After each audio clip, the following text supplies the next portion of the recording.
Assalamualaikum warahmatullahi wabarakatuh. Salam sejahtera untuk kita semuanya. Halo sahabat MBKM di Universitas Esa Unggul. Dimanapun berada, dengan bangga kami melaunching podcast Kampus Merdeka di Universitas Esa Unggul. Untuk kesempatan pertama ini, kita telah kedatangan seorang narasumber yang sangat luar biasa ya. Dan saya mencatat sejak tahun 2020, sejak MBKM di-launching oleh pemerintah, beliau ini selalu take action daripada yang lain. Langsung action dengan berbagai strategi-strategi yang tidak biasa, terutama di dalam mengelola MBKM di fakultasnya. Baik, kita sapa bersama-sama narasumber kita hari ini, Bapak Dekan Fakultas Ekonomi dan Bisnis, Bapak Dr. Tantri Yanuarsah, SE MSM. Apa kabar Pak Dekan? Baik, terima kasih Bu. Sehat-sehat selalu ya? Sehat ya. Sehat ya. Pak Dekan, tentunya kita semuanya pengen tahu nih pengalaman-pengalaman yang telah dilakukan oleh Pak Dekan, terutama terkait dengan MBKM ya.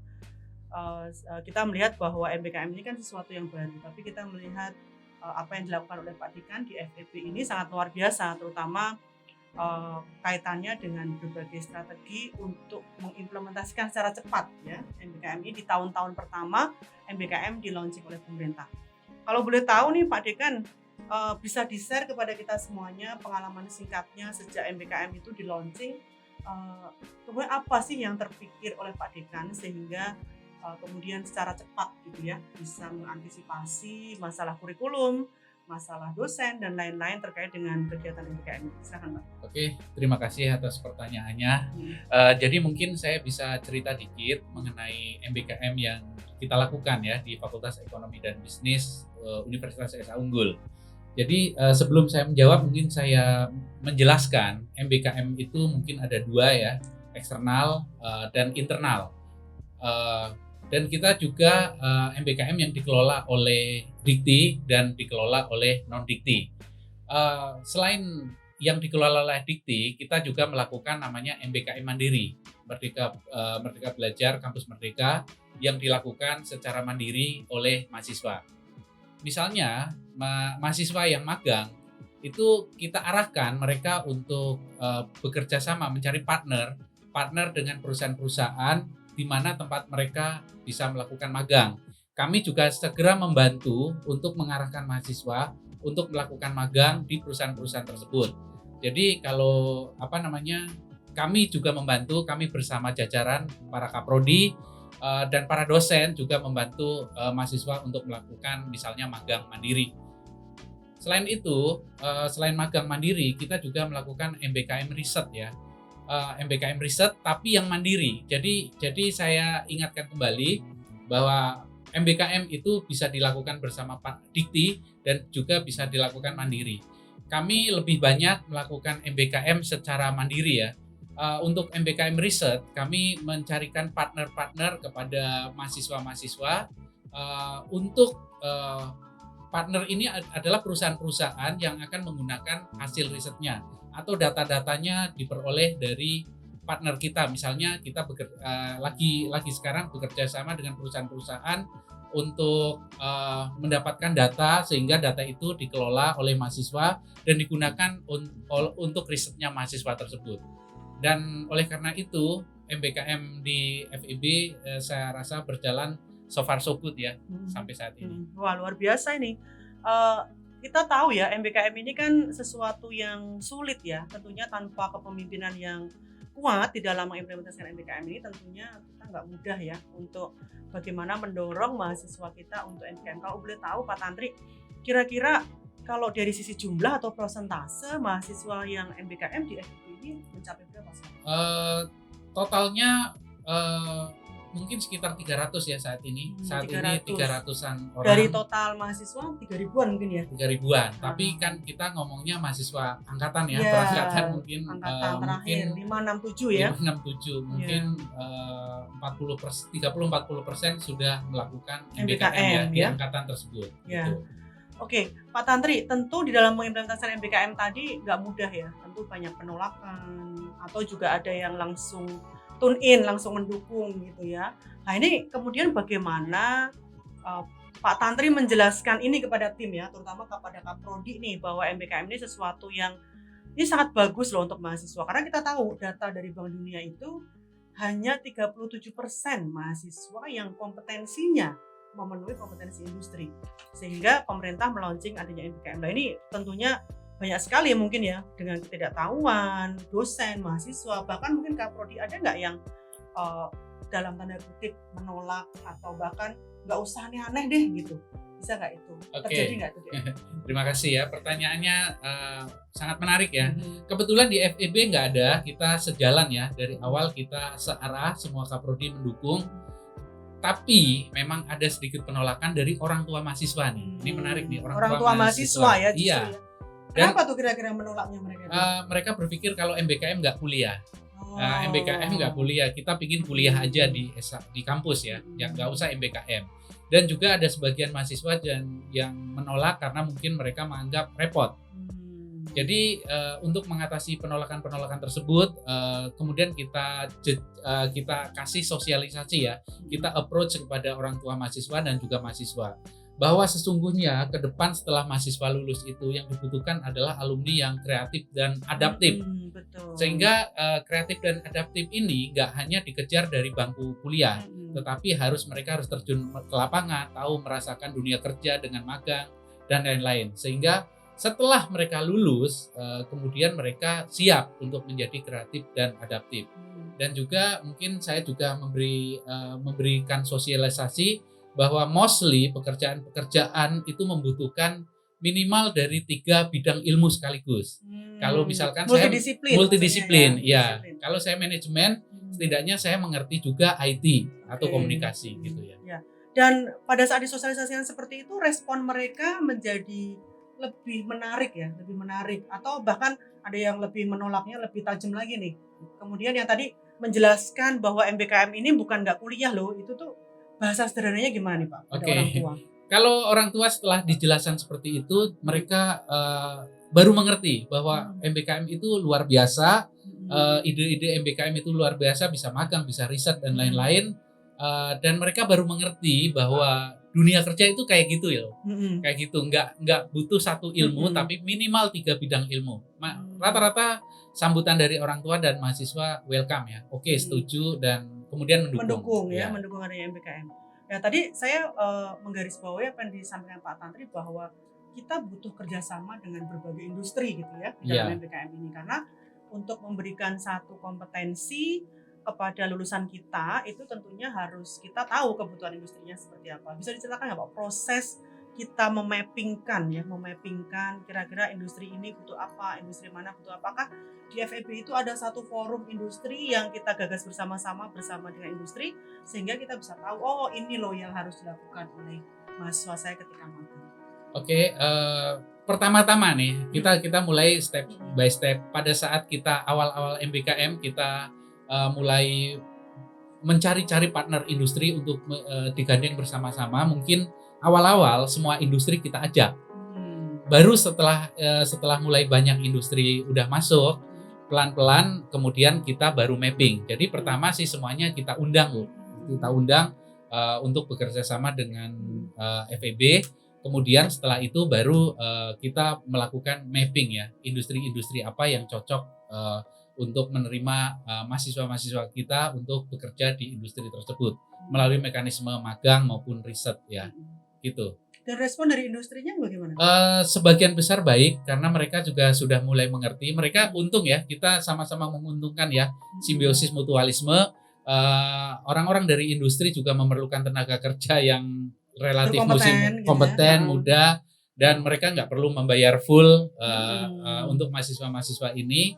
Dan apabila, ini menarik ya, daripada mereka merekrut karyawan baru dari luar, mereka lebih suka sudah pernah magang karena mereka sudah lama melihat dan bisa menilai mahasiswa ini akan cocok nggak untuk pekerjaan di perusahaan tersebut. Jadi dengan kata lain, dengan adanya MBKM dengan industri tadi, mahasiswa kita juga akan cepat dapat pekerjaan ya Pak ya, ke depannya akan dapat pekerjaan, kemudian industri juga akan lebih tahu sudah ada resources nih dari Esa Unggul yang dia bisa rekrut sejak awal, sudah tahu cara bekerjanya, dan kemudian dia bisa cepat pakai gitu ya, Iya, kira-kira ya. benar. Lebih kreatif dan adaptif tadi kata-katanya. Ya. Lebih kreatif dan adaptif ini dua kata yang sangat menarik ini ya, kreatif dan adaptif. Kemudian pada saat awal-awal nih Pak, implementasi daripada Merdeka Belajar Kampus Merdeka ini, ada masalah nggak dengan konversi SKS misalnya? Konversi SKS-nya bermasalah nggak? Atau mahasiswa ada yang bingung-bingung nanti kalau saya magang di sana atau riset di sana, kira-kira SKS saya diakui yang mana gitu? Ada nggak masalah-masalah? Kita sendiri di FEB nggak terlalu ada masalah ya. Masalahnya justru mahasiswa yang bingung, itu yang kedua. Pertanyaan kedua, memang benar mahasiswa yang bingung nanti diakuinya gimana dan lain-lain. Tapi setelah kita kasih sosialisasi kepada mahasiswa, rata-rata yang mengerti. Mungkin kedepannya kita akan lebih banyak melakukan sosialisasi juklak dan juknis kepada mahasiswa sehingga mahasiswa udah nggak bingung lagi. Ya, atau kalau misalnya di FEB itu ada treatment khusus nggak? Misalnya mahasiswa MBKM itu saya kumpulin dalam satu grup, kemudian saya kelola, misalnya mereka ada masalah, ada hotline-nya, atau ada mereka pembimbing khusus MBKM-nya, atau kaprodinya memang meluangkan waktu untuk terus-menerus nih mendampingi anak-anak dalam MBKM. Iya, ada. Terutama saat ini ada, memang kita baru membuat grup khusus mahasiswa MBKM ya, grup WA, dikelola oleh kaprodi masing-masing. Ada satu ada manajemen dan akuntansi. Mereka kalau ada masalah tinggal konsultasi sama kaprodinya masing-masing. Dan kaprodi kami sangat welcome dan dekat dengan mahasiswa lah. Sehingga mahasiswa begitu punya masalah-masalah yang terkait dengan MBKM tentunya tidak jadi putus asa atau tadi suara negatif dari orang tua itu ya, yang terutama yang kita antisipasi bahwa jangan sampai kalau tadi awalnya menolak kemudian sudah setuju jadi menolak lagi gitu ya Pak ya. Benar. Ya. Jadi seperti itu. Jadi kalau mendengar apa yang disampaikan Pak Tantri ini ya, ini teman-teman di studio rasanya pada pengen jadi mahasiswa di FEB saya yakin ya, karena sangat luar biasanya ini pengelolaan di MBKM di FEB ini, sehingga memang mahasiswa tidak perlu ragu-ragu lagi kalau mahasiswa ingin mengikuti berbagai kegiatan MBKM. Kalau tadi disampaikan Pak Tantri ada 2 MBKM yang dominan ya, magang dan riset. Ada nggak MBKM lain Pak yang diminati? Ada kewirausahaan ya, kewirausahaan. Kebetulan gimana itu ininya MBKM-nya? Kebetulan kita punya konsentrasi entrepreneurship. Jadi di FEB karena kita mendukung visi dari universitas untuk menciptakan entrepreneur, maka mulai tahun kemarin kita membuka konsentrasi entrepreneurship di FEB. Terus ada MBKM dan ada MBKM kewirausahaan. Jadi matching sih, matching. Kalau prosesnya sendiri MBKM kewirausahaan tadi itu ngapain Pak? Bisa ceritakan apakah mereka, kalau tadi kan ada yang datang ke industri untuk magang maupun riset. Nah kalau sekarang dengan kewirausahaan ini ngapain aja? Untuk yang sekarang ada beberapa kampus ya, ada 3 kampus yang mengadakan sebagai center untuk entrepreneurship ya, kewirausahaan.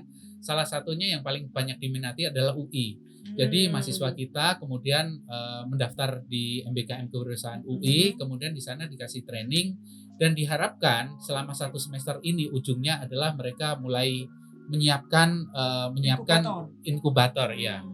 Ini lebih wow lagi loh kalau saya dengar ya, mahasiswa kita bisa bersama-sama kuliah di UI tadi Pak ya. Iya. Jadi MBKM ini benar-benar memberikan satu peluang. Jadi buat teman-teman mahasiswa nih ya, teman-teman mahasiswa tuh nggak usah ragu-ragu lagi nih masalah MBKM. Karena apa? Ternyata dengan adanya MBKM ini kita tuh bisa bergaul dengan mahasiswa lain. Bahkan tadi disebutkan ya dengan UI ya Pak ya. Iya. Mereka bisa belajar berapa bulan Pak di UI itu Pak? 4 bulan ada? Sekitar 3-4 bulan. 3-4 bulan loh, luar biasa loh. Kalau misalnya teman-teman mahasiswa nggak mengambil MBKM, maka kesempatan itu tentunya tidak akan didapatkan, dan ini tidak terbatas dengan UI kan ya, tentunya Pak ya. Bisa dimanapun kampus yang dituju gitu ya, asalkan kita bisa mengikuti MBKM ini, tentunya kita bisa banyak belajar, tidak lagi tadi hanya dengan industri, tetapi juga teman-teman mahasiswa di sini itu bisa belajar juga dari kampus-kampus yang luar biasa ya, yang bahkan PTN-PTN ternama ya di Indonesia. Oke, kemudian pasti sebagai pengelola MBKM ada suka duka dong Pak ya. Iya. Ada suka dukanya. Bahkan kita kadang-kadang mungkin sebel ya sama mahasiswa. Ini mahasiswa kok dijelasin berkali-kali nggak ngerti, masih komplain, atau ada dosen yang diminta membimbing atau apa. Ada nggak Pak suka dukanya yang membuat yang Pak Tantri alami gitu ya selama ini selama mengelola MBKM? Mungkin dukanya di awal-awal ya, Ya. awal-awal karena mahasiswa nggak tahu MBKM dan Mm-mm. kita juga masih mempelajari peraturan-peraturannya. Mm-mm. Setelah berjalan pelan-pelan mahasiswa kita juga sudah mulai mengerti, Paham. udah mulai paham. Sosialisasi dari pemerintah juga banyak. Udah banyak, ya. ya. Jadi akhirnya makin kesini makin kecil ya dukanya, sukanya makin banyak. Iya. Sukanya apa tuh Pak kira-kira Pak? Mahasiswa senang karena bisa bergaul dengan kalau keluar kampus bergaul dengan mahasiswa-mahasiswa lain dari kampus manapun di seluruh Indonesia ya. Kemudian mereka juga merasakan bagaimana sih bekerja, bagaimana di dunia kerja itu kayak apa sih. Itu mereka mulai senang tuh menikmati hal-hal baru itu di luar. Jadi saya juga berharap makin kesini itu mahasiswa akan semakin banyak yang suka MBKM. Bahkan waktu penerimaan mahasiswa baru kita juga mengundang sosialisasi apa dari itu MBKM. Iya, dari mahasiswa baru masuk kita sudah sosialisasi sudah terpapar ya MBKM dan kita kasih contoh mahasiswa-mahasiswa yang sudah melakukan MBKM. Gitu. Oh, jadi ada success story juga ya Pak ya? Dari mahasiswa yang berhasil MBKM kemudian disuruh sharing kepada mahasiswa baru. Harapannya juga adik-adik kelasnya ini jadi ngerti gitu ya MBKM apa. Iya. Dan banyak pertanyaan nggak tuh dari mahasiswa? Banyak pertanyaan dan mereka masih bingung apa sih MBKM kan mereka dari SMA baru masuk, jadi mereka masih bingung apa makhluk apa tuh MBKM. Kemudian setelah dijelasin ya mulai mengerti dan intinya mereka mulai terjun ke lapangan lebih awal. Kalau dulu kan nunggu lulus baru nyari kerja, sekarang kan semester 5 udah mulai. Ya, gitu. Jadi dengan adanya MBKM ini ternyata bisa mempercepat mahasiswa memiliki kompetensi ya yang sesuai dengan industri. Kemudian mahasiswa juga jadi memiliki multidisiplin secara kompetensinya gitu ya Pak ya. Benar. Kompetensinya nggak cuman kalau anak manajemen nggak cuman bisa manajemen, akuntansi tidak hanya menguasai akuntansi, minimal teman-teman di mahasiswa ini bisa belajar kompetensi yang tidak hanya monodisiplin, tetapi teman-teman mahasiswa juga bisa menguasai kompetensi-kompetensi yang sifatnya multidisiplin. Pak, kalau ada satu kalimat untuk mengungkapkan MBKM, kira-kira MBKM itu apa Pak? MBKM adalah membuat mahasiswa lebih matang.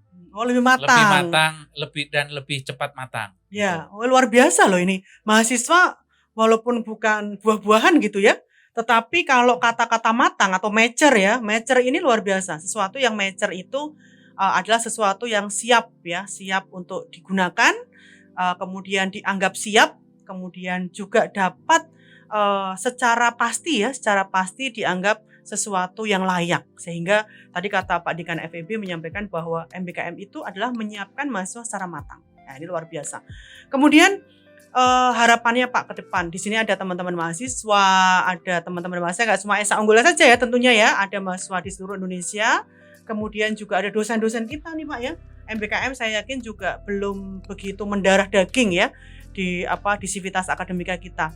Jadi pesannya apa nih untuk para mahasiswa di seluruh Indonesia, kemudian para dosen atau mungkin kaprodi lain ya, bukan di FEB yang mengelola MBKM saat ini. Kalau mereka mengalami sebuah kesusahan di dalam MBKM, kira-kira pesannya Pak Tantri apa untuk mereka? Oke, jadi pesan saya buat mahasiswa ya, optimalkan melakukan MBKM. Jadi 3 kali selama kuliah setidaknya 3 semester semester 5, 6, 7 dan semuanya dimanfaatkan untuk MBKM kalau bisa ya. MBKM itu sangat menarik dan membuat kalian akan cepat matang dan nanti kalau sudah lulus kalian akan dapat bekerja atau menjadi entrepreneur. Itu untuk mahasiswa. Terus untuk dosen-dosen nih Pak yang belum ngerti tentang MBKM? Untuk dosen-dosen dan kaprodi ya, tolong supaya kita semua memberikan pengetahuan kepada mahasiswa bahwa MBKM itu penting karena itu merupakan bagian dari proses untuk mematangkan atau membuat mahasiswa lebih capable untuk menyambut dunia yang lain setelah kita lulus, yaitu dunia kerja, dunia kehidupan yang lebih nyata. Ya, jadi luar biasa nih Pak Tantri. Tentunya ilmunya sangat banyak sekali ya. Tadi karena Pak Tantri adalah sebagai pengelola sendiri yang day to day menghadapi mahasiswa, menghadapi kaprodi, bahkan menghadapi dosen ya. Tentunya harapan-harapan tadi sangat menarik dan luar biasa. Dan MBKM ini memang tadi seperti yang apa yang disampaikan oleh Pak Dekan tadi, saya sangat setuju bahwa MBKM ini adalah dalam rangka mempersiapkan kompetensi mahasiswa lebih matang. Sehingga apa yang diinginkan oleh industri itu menjadi dekat gitu ya. Apa yang diinginkan oleh industri itu menjadi dekat. Kalau dulu kita baru tahu apa yang diinginkan oleh industri itu setelah lulus, itu sudah terlambat ya Pak ya. Benar. Tapi sekarang belum lulus, kita udah tahu yang diinginkan oleh industri, kemudian mahasiswa juga merasakan betul prakteknya di industri, dibimbing langsung oleh industri, bahkan ada yang dibayar tadi ya. Benar ya. Ada yang dibayar loh sama industri teman-teman. Jadi oleh karena itu teman-teman dari Universitas Esa Unggul, teman-teman mahasiswa ataupun dari mahasiswa seluruh Indonesia, jangan ragu-ragu ya, jangan ragu-ragu lagi ikutin program MBKM ini seperti yang tadi yang disampaikan oleh Pak Dekan, 3 semester teman-teman. Jadi bisa sampai 3 semester. Jadi ini adalah kesempatan yang sangat luar biasa yang betul-betul kita bisa ambil, dan kapan lagi gitu ya.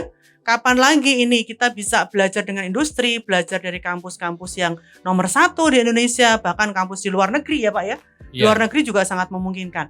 Jadi jangan sia-siakan kesempatan ini untuk teman-teman semuanya, mahasiswa baik di Esa Unggul maupun di seluruh Indonesia. Terima kasih Pak Tantri sudah hadir di podcast Kampus Merdeka Universitas Esa Unggul.